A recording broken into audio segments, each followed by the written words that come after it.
அனைவருக்கும் வணக்கம். Post market report பார்க்கலாம். இன்னைக்கான லெவல்ஸ் காலையிலேயே நம்ம வீடியோவில் அப்லோட் பண்ணியிருந்தோம். மார்க்கெட் ஓப்பன் ஆகிறதுக்கு முன்னாடி நிஃப்டி ஃபின்னிஃப்டி ரெண்டு இன்னைக்கு அப்லோட் பண்ணியிருந்தோம். அது என்ன நடந்திருக்கு அப்படிங்கிறத பார்க்கலாம். அதுக்கு முன்னாடி நம்மளுடைய கிளாஸ் வந்து ஜூலை 14th ஸ்டார்ட் ஆகுது, ஆப்ஷன் கிளாஸு. நான் பல முறை சொல்லிட்டேன், இது வந்து இதுவே கூட லாஸ்ட்டாக போனாலும் சொல்கிறதுக்கு வாய்ப்பு இல்லை. ஏன்னா செபி நிறைய ரூல் கொண்டு வந்துக்கிட்டு இருக்காங்க. எந்த ஒரு இன்ஸ்ட்ரக்ஷனும் பை செல்லு அந்த மாதிரிலாம் கொடுக்கக்கூடாது, சஜஷன் பண்ணக்கூடாது அப்படிங்கிற ரூல்லாம் கொண்டு வராங்க. நல்ல விஷயம் அதெல்லாம். அதனால் இனிமேல் இந்த மாதிரி கொடுக்க முடியுமா என்னன்னு தெரியல. மார்க்கெட் சப்போர்ட் அண்ட் ரிஸ்க் கூட இங்கே பை பண்ணுங்கள் செல் பண்ணுங்கலாம் சொல்லக்கூடாது. சஜஷன் இது கூட டைரக்ஷன் இதை மட்டும்தான் நம்ம ஏதோ ஒன்று சொல்லிக்கிட்டு இருக்கோமே தவிர அதெல்லாம் பண்ணக்கூடாது. அப்புறம் நம்ம வந்து மேக்ஸ் அடிப்படையில் தான் எதுவுமே, மார்க்கெட்டுங்கிறது மேத்தமெட்டிக்கல் அடிப்படையில் இயங்கக்கூடியதுன்றதை தான் நான் எப்போவுமே சொல்லிக்கிட்டு இருக்கிறது. நம்ம indicator, pattern, moving average, price action, open எதையுமே பார்க்க மாட்டோம். கணக்கு கேல்குலேஷன்ஸ் வந்தால் அதை எப்படி பயன்படுத்தணும், அதில் நம்மளுக்கு ஃபால்ஸ் பிரேக் அவுட் எப்படி கண்டுபிடிக்கணும், அங்கே நம்மளை ட்ராப் பண்ணி ஏமாத்துறாங்களா இல்லை. இப்போ இன்னைக்கு வந்து எக்ஸாம்பிளுக்கு 24,200 கால் வந்து 124க்கு மேலே போனால் தான் அப்படின்னு கொடுத்துருக்குறோம். இதுக்கு மேலேயே போயிருந்தாலும் இது வந்து ஸ்ட்ரென்த்தாக இருக்கா, ட்ராப் வைக்கிறாங்களா நமக்கு அப்படிங்கிறதெல்லாம் நம்ம கண்டுபிடிக்கணும். அதெல்லாம் கணக்கிடும் முறையில் தான் கண்டுபிடிக்க முடியும். ஏன்னா இதுக்கு ஒரு வேல்யூ கிடையாது. இந்த ஸ்ட்ரைக்குக்கு வந்து பல வேல்யூ இருக்குது. இங்கே வேல்யூ இருக்குது, இங்கே வேல்யூ இருக்குது, இங்கே வேல்யூ இருக்குது. அப்போ இதெல்லாம் ஒவ்வொரு வேல்யூவில் போனால் என்ன நடக்கும்? நான் யூடியூப்ல கொடுக்கறது வந்து உங்க டைரக்ஷனை ஐடென்டிஃபை பண்ணிக்காங்க. இங்க வர இந்த 124 ரூபா வந்தா மட்டும் தான் நீங்க முடிவே எடுக்கணும்.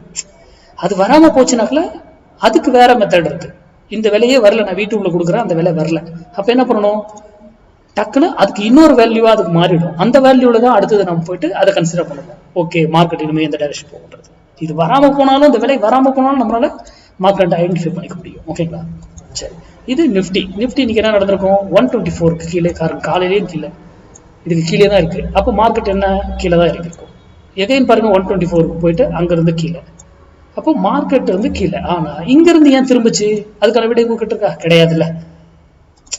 இங்கிருந்து திரும்பும், அது நமக்கு நல்லா தெரியும் ஏன் திரும்புது அப்படின்றதுக்கான காரணங்கள். அப்போ இந்த வேல்யூ வந்தா மட்டும்தான் நீங்க டிசிஷன் எடுத்துக்கணும். மார்க்கெட் அப்போ டவுனோ. ஏன்னா நான் வந்து இதை வாங்குங்க வீங்க அப்படின்னு நான் சொல்லவே கிடையாது. நான் வந்து மார்க்கெட்டுடைய டைரக்ஷன் மட்டும்தான் சொல்றேன். இந்த விலைக்கு மேல இருந்தா நிஃப்டி அப் சைடு, அந்த விலைக்கு கீழே இருந்தா நிஃப்டி டவுன் சைடு, அவ்வளவுதான். ஓகேங்களா?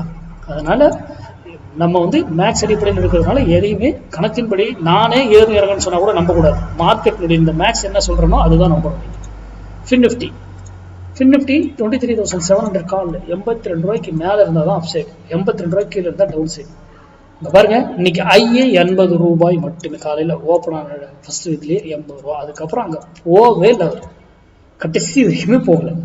அப்ப என்ன, கண்டிப்பா ஃபின்னிஃப்டி இறங்கி தான் இருக்கும். நம்ம போய் அதை பார்க்கணும்னு அவசியமே கிடையாது. புரியுதுங்களா? அப்போ நம்ம கொடுத்தது ஏன் அந்த வேல்யூவை ரெஸ்பெக்ட் பண்ணுது அப்படிங்கிறதுலாம் மேக்ஸ் கணக்கின் அடிப்படையில் எல்லாமே இது பண்ணுங்க. அப்புறம் டீட்டெயில் கிளாஸ் வந்து ஜூலை 14 ஸ்டார்ட் ஆகுதுனால எல்லாத்துக்குமே நான் டீட்டெயில் அனுப்பிட்டேன்.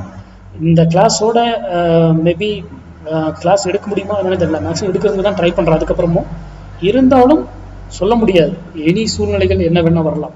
ஓகேங்களா? ஏன்னா செபி வந்து நிறைய ரூல் கொண்டு வந்துகிட்டு இருக்காங்க மார்க்கெட்ல. செபி ரூல் அது வந்து நல்ல விஷயம் தான், அவங்க கொண்டு வரதும் நான் அக்செப்ட் பண்றேன். அதனால அதுக்கு ஏற்றாற் போல உங்களுடைய வர்த்தகத்தை மேம்படுத்திக் கொள்ளுங்க. நன்றி, வணக்கம், வாழ்க வளமுடன்.